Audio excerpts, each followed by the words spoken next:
ഓം നമോ ഭഗവതീ വാസുദേവായ. പ്രിയ സജ്ജനങ്ങളെ, എല്ലാവർക്കും നമസ്കാരം.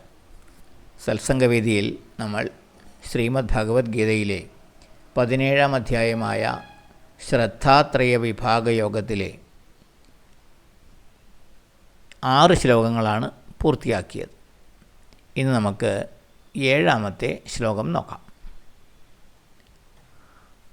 ആഹാരസ്ത്വപി സർവസ്യ ത്രിവിധോ ഭവതി പ്രിയാ യജ്ഞസ്തപസ്തഥാ ദാനം തേഷാം ഭേദമിമം ശൃണു.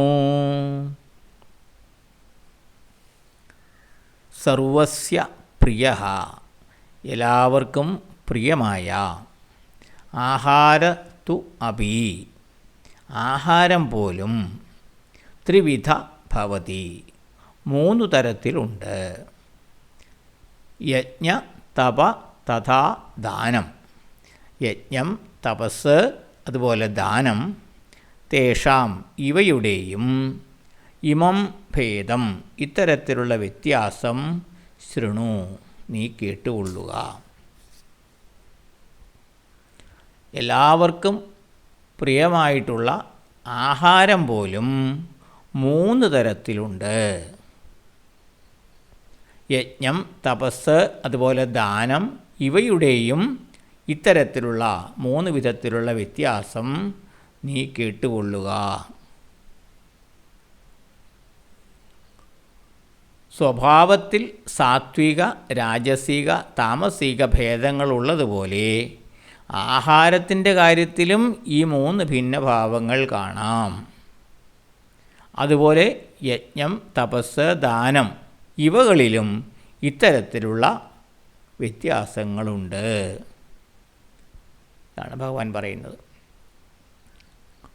സ്വഭാവത്തിൽ അഥവാ പ്രകൃതിയിൽ ഓരോരുത്തരുടെ പ്രകൃതിയിൽ സാത്വിക ഗുണമുണ്ട്, രാജസിക ഗുണമുണ്ട്, താമസിക ഗുണമുണ്ട്. സ്വഭാവത്തിൽ അത് പ്രതിഫലിക്കുന്നത്. അതുപോലെ തന്നെ ആഹാരത്തിൻ്റെ കാര്യത്തിലും സാത്വികമായ ആഹാരം, രാജസികമായ ആഹാരം, താമസികമായ ആഹാരം, ഇങ്ങനെ 3 തരം ആയിട്ട് നമുക്ക് തിരിക്കാം ആഹാരം. അതുപോലെ യജ്ഞം, തപസ്, ദാനം, ഇവകളിലും ഈ വ്യത്യാസമുണ്ട്. സാത്വികമായ യജ്ഞം, രാജസികമായ യജ്ഞം, താമസികമായ യജ്ഞം. തപസ്സും അതുപോലെയുണ്ട്. സാത്വികമായ തപസ്, രാജസികമായ തപസ്, താമസികമായ തപസ്. ദാനം ചെയ്യുന്നത് പോലും സാത്വികമായ ഭാവത്തിലുണ്ട്, രാജസികമുണ്ട്, താമസികവുമുണ്ട്. അതായത് എല്ലാറ്റിലും ഈ ത്രിഗുണങ്ങളുണ്ട് എന്നാണ് ഭഗവാൻ പറയുന്നത്. സ്വഭാവത്തിൽ മാത്രമല്ല, ഇനി ഓരോന്നോരോന്നായിട്ട് ഭഗവാൻ പറയുന്നുണ്ട്. ഇപ്പോൾ ആഹാരത്തിലെ കാര്യം, അതുപോലെ യജ്ഞം, തപസ്, ദാനം, ഇവയിലെ കാര്യവുമാണ് പറഞ്ഞത്. അപ്പോൾ ഈ ത്രിഗുണങ്ങളുടെ ഏറ്റക്കുറച്ചിലിനനുസരിച്ച് ഭക്ഷണത്തിൻ്റെ കാര്യത്തിലും യജ്ഞാദി ധർമ്മങ്ങളിലും ഈ വ്യത്യാസങ്ങൾ കാണാം. ഒരു കൂട്ടർക്ക് വളരെ സ്വാദിഷ്ടമായി അനുഭവപ്പെടുന്ന ഭക്ഷണം മറ്റൊരു കൂട്ടർക്ക് ഇഷ്ടമാവില്ല. മറ്റൊരു കൂട്ടർ ആസ്വാദ്യതയോടെ കഴിക്കുന്ന ഭക്ഷണം ഇനി ഒരു കൂട്ടർക്ക് നികൃഷ്ടമായി തോന്നാം. ഇതെല്ലാം ആ ഭക്ഷണത്തിൻ്റെ സാത്വിക, രാജസിക, താമസിക ഭാവവും കഴിക്കുന്നയാളുടെ സാത്വിക, രാജസിക, താമസിക സ്വഭാവവും ആയിട്ട് ബന്ധപ്പെട്ടിരിക്കുന്നു. അതുപോലെ ഏർപ്പെടുന്ന പ്രവൃത്തികളിലും ഈ ഭിന്ന രുചികൾ കാണാം. ഇതിനെല്ലാം കാരണം ഈ ത്രിഗുണങ്ങളുടെ ഏറ്റക്കുറച്ചിലാണ്. അപ്പോൾ എല്ലാ പ്രപഞ്ചത്തിലെ സകല